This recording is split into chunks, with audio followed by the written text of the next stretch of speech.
We need to respect that from Indonesia. Again, enjoy this time together. It is a time. The World Cup qualifier between Indonesia and China on June 5th, 2025 at Gelora Bung Karno Stadium already feels like a World Cup final.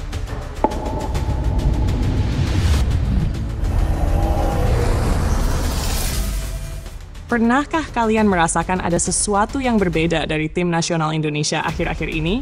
Perubahan itu bukan semata-mata tentang taktik atau susunan pemain. Lebih dari itu, yang berubah adalah aura. Ya, aura dari sebuah tim yang kini tak hanya bermain sepak bola, tetapi tengah menulis lembar baru dalam sejarah bangsa. Energi itu terasa bahkan sebelum peluit pertama ditiup. Getarannya menyusup pelan ke dalam dada, mengguncang hati, seolah setiap umpan, setiap tackle, setiap gol adalah bentuk nyata cinta terhadap sang merah putih. Kini, timnas Indonesia bukan lagi sekadar tim yang bertanding di atas lapangan. Ini adalah tim yang berjuang untuk martabat negeri. Mereka bermain bukan hanya dengan kaki, melainkan dengan hati dan jiwa yang menyala. Karena saat Garuda terbang dengan keyakinan, langit pun membuka jalan. Bukan hanya untuk meraih kemenangan, tapi juga untuk dikenang sebagai bagian dari sejarah masa depan. Maka saat kalian bersorak dari tribun stadion atau dari layar kaca di rumah, ingatlah, kalian bukan sekadar menonton pertandingan. Kalian sedang menjadi saksi dari kebangkitan sebuah bangsa. Di tengah panasnya persaingan kualifikasi Piala Dunia 2026, di mana negara-negara kuat saling sikut demi satu tiket ke babak berikutnya, satu nama justru makin sering menggema di dunia internasional. Dan nama itu adalah Indonesia. Nama Indonesia menjadi sorotan bukan hanya karena performa timnya, tetapi karena semangat supporternya yang luar biasa. Koreografi penuh warna, lagu-lagu kebangsaan yang menggema, dan atmosfer megah di Stadion Utama Gelora Bung Karno membuat dunia terpukau. Di setiap pertandingan kandang, stadion tersebut menjelma menjadi panggung nasionalisme. Namun, tak semua pihak memandang hal itu dengan kekaguman.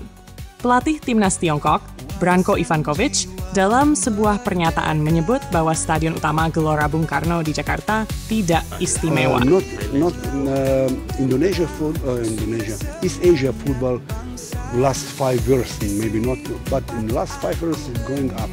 You have Indonesia, you have Vietnam, you have Thailand. It's very well teams from. I don't talking about the Japan, Korea. Pernyataan tersebut memicu berbagai reaksi, termasuk dari pengamat sepak bola Indonesia yang menilai Ivankovic belum pernah menyaksikan langsung bagaimana puluhan ribu supporter membanjiri stadion dan menciptakan tekanan mental bagi lawan. Stadion Gelora Bung Karno bukanlah arena biasa. Dengan kapasitas lebih dari 77.000 penonton, stadion ini telah menjadi saksi berbagai momen bersejarah, dari laga internasional hingga konser dan acara keagamaan. Atmosfer yang diciptakan para supporter seringkali menjadikannya sebagai salah satu stadion paling menakutkan di Asia. Ivankovic juga sempat meremehkan kualitas pemain Indonesia, dengan menyebut bahwa Indonesia tidak memiliki fondasi kuat secara tradisional. Namun, ia juga mengakui bahwa pemain naturalisasi Indonesia bisa menjadi tantangan. Menanggapi hal ini, Ketua Umum PSSI, Erick Thohir, menegaskan bahwa para pemain naturalisasi Indonesia memiliki ikatan darah dengan tanah air. Berbeda dengan beberapa negara lain, Indonesia menaturalisasi pemain yang memang memiliki garis keturunan dan kecintaan terhadap negeri ini. Sikap meremehkan juga sebelumnya pernah disampaikan oleh pelatih timnas Bahrain, Dragan Talajic, yang menilai kekuatan timnas Indonesia terlalu mengandalkan pemain naturalisasi. Namun, hasil di lapangan berkata lain. Indonesia berhasil mengalahkan Bahrain dengan skor 1-0, memperlihatkan bahwa semangat, determinasi, dan kecintaan terhadap lambang Garuda di dada tak bisa diremehkan begitu saja. Di balik atmosfer luar biasa di Gelora Bung Karno, terdapat kelompok supporter yang menjadi nyawa dari setiap pertandingan kandang timnas Indonesia.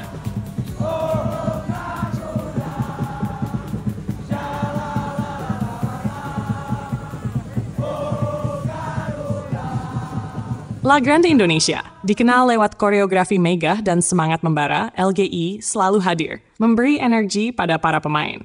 Meski sempat mendapat sanksi dari FIFA akibat insiden diskriminatif, mereka tetap menunjukkan sikap positif dan menegaskan penolakan terhadap segala bentuk rasisme.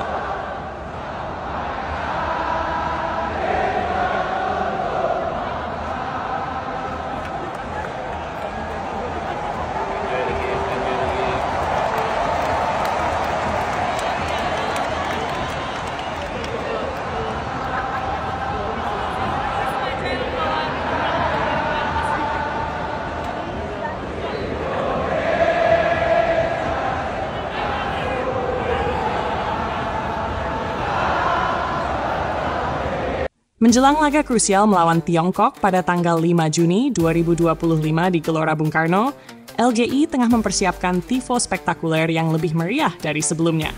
Ilham Sukrai, perwakilan divisi media LGI, menyebut bahwa tifo tersebut akan tetap mengusung ribuan bendera merah putih, seperti saat laga melawan Bahrain, namun dengan bentuk dan variasi yang lebih kreatif. Tujuannya bukan hanya menciptakan visual yang memukau, tetapi untuk membakar semangat para pemain sejak pemanasan hingga menyanyikan lagu kebangsaan. LGI ingin menciptakan atmosfer yang membangkitkan rasa persatuan nasional dan menyulut motivasi tim agar tampil Spartan. Pertandingan melawan Tiongkok menjadi sangat menentukan dalam perjalanan Indonesia menuju babak selanjutnya, kualifikasi Piala Dunia. Dan 5 hari setelahnya, tepat pada tanggal 10 Juni, Indonesia akan menjalani laga tandang yang berat ke Suita City Stadium menghadapi raksasa Asia, Jepang. Menariknya, ketika Indonesia bersiap menghadapi Tiongkok, yang dikenal sebagai salah satu kekuatan tradisional sepak bola Asia, media-media internasional justru ramai membahas bukan soal taktik Tiongkok, melainkan tentang Indonesia. Bahkan FIFA pun mengangkat nama Indonesia di unggahan resminya. Dari 6 negara di grup C, termasuk Jepang, Arab Saudi, Australia, Bahrain, dan Tiongkok, Indonesia lah yang paling sering muncul di media sosial FIFA. Mereka mengunggah momen para supporter Indonesia memadati stadion, lengkap dengan koreografi yang membuat bulu kuduk merinding, serta foto pemain muda penuh talenta, Ole Romeni, yang kini menjadi simbol semangat baru Garuda. Bukan tanpa alasan, karena dunia melihat sesuatu yang berbeda dari Indonesia.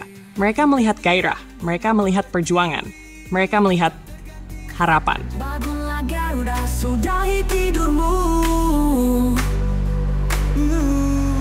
Ada doa, ada juang kami, di sini berdiri di belakangmu.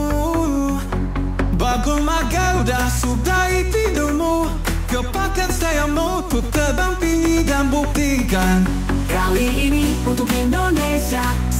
Salah satu media ternama asal Amerika Serikat bahkan mengaku penasaran. Bukan hanya karena permainan Indonesia yang semakin berkembang, tetapi karena atmosfer stadion yang begitu hidup. Mereka terkesima oleh wajah-wajah penuh warna, lagu-lagu kebangsaan yang menggema, dan semangat tak kenal lelah yang mengalir dari tribun.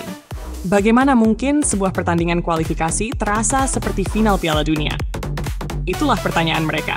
Dan jawabannya adalah Indonesia, di mana semangat bukan hanya sorakan, tetapi nyawa dari perjuangan itu sendiri. Kini, sepak bola Indonesia bukan lagi soal menang atau kalah, tapi soal bagaimana dunia memandang kita. Bagaimana bangsa ini tampil bersatu lewat satu simbol di dada, Garuda. Memang benar, hingga saat ini Indonesia belum pernah merasakan atmosfer megah Piala Dunia Senior. Namun jalan menuju ke sana kini semakin nyata. Bukan lagi sekadar mimpi yang melayang di angan, tetapi telah menjejak tanah dan tampak bisa dijangkau. Yang membuat perjalanan ini semakin istimewa adalah kenyataan bahwa kita tidak lagi berjalan sendiri. Dunia sedang memperhatikan, dunia sedang menyaksikan, dan lebih dari itu, dunia mulai ikut mendoakan, menaruh harapan. Bahwa Indonesia, negeri dengan nyala semangat yang tak pernah padam, bisa tampil di panggung termegah sepak bola dunia, Piala Dunia 2026, yang akan digelar di Meksiko, Kanada, dan Amerika Serikat. Ya, dunia kini tak sekadar melihat. Mereka mulai percaya karena semangat yang menyala dari hati mampu menerangi jalan menuju mimpi. Dan bila dunia mulai berharap, itu adalah pertanda bahwa kita sedang menulis sejarah. Jadi, kini pertanyaannya bukan lagi, mampukah kita? Melainkan, apakah kita siap menjadi bagian dari sejarah itu? Dan jawabannya akan kita tunjukkan. Di lapangan, di tribun, dalam setiap langkah yang kita ayunkan bersama.